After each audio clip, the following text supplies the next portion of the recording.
Britain is exiting from the European Union in the wake of what it considers as strangulating EU rules that open European gates to a mass of immigrants. As an attempt to curtail immigration, May plans to provide support that would not only help to protect the vulnerable people in Africa, but to also help crack down on illegal migration and organized crime. A little over 2 months, Nigeria lays host to a royal visit from the United Kingdom.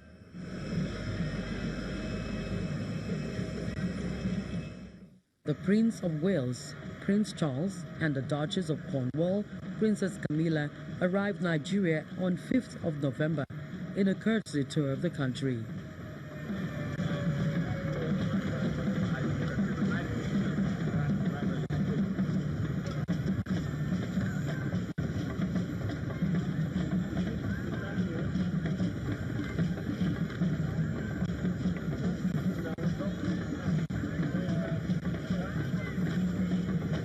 They are received by top government officials in Abuja, who leads them to be officially welcomed by President Muhammadu Buhari at the State House. He's visiting to have strong bilateral ties with the country, and he's also going to visit Mr. President for some talks.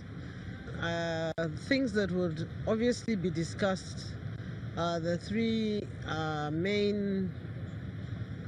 main issues concerning this government, which is the anti-corruption, the security, and the economy.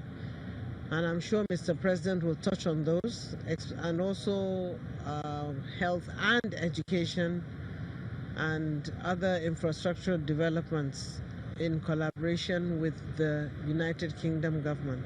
After which he's going to go to Lagos and meet the business community and other people there.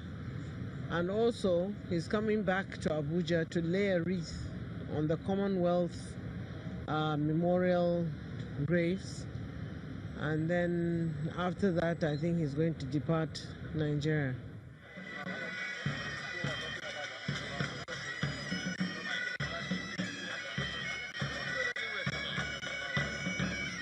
The royal couple's 3-day visit is part of a 9-day tour of Africa.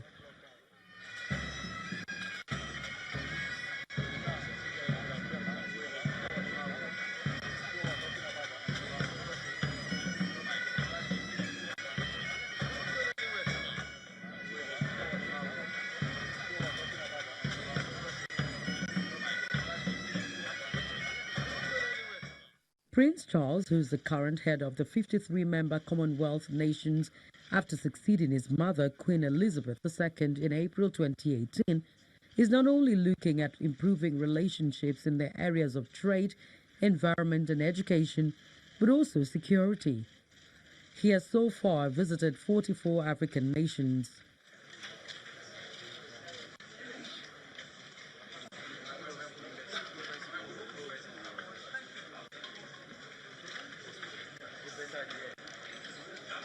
The British High Commissioner to Nigeria, Ambassador Paul Arkwright, speaks. It's about the ties between the UK and Nigeria. It's about those historic links, but it's also about looking forward. So this visit is going to be about culture, about arts, about business, about young people, about women. He's going to have a meeting with traditional rulers. And of course, the centerpiece is his meeting with His Excellency the President. So it's a high-impact visit. He's going to go to Lagos, and we're really looking forward to having him here. It's going to be a wonderful, wonderful visit. This high-profile visit is expected to strengthen existing ties between Nigeria and Britain and as members of the Commonwealth and advance peace-building activities. The Prince has so far visited Nigeria for the 3rd time in 1990, 1999, and 2006. His current visit is coming 12 years after.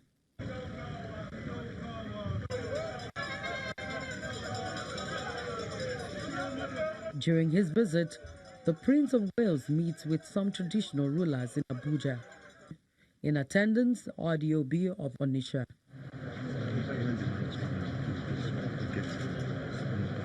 Oba of Benin,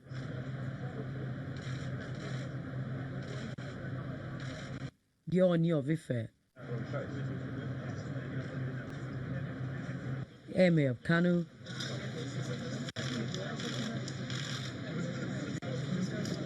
and Shehu of Borno. The Emir of Kano, Sanusi Lamido II, is part of a closed-door meeting and speaks afterwards. We talked about population control. I know the government is talking about it.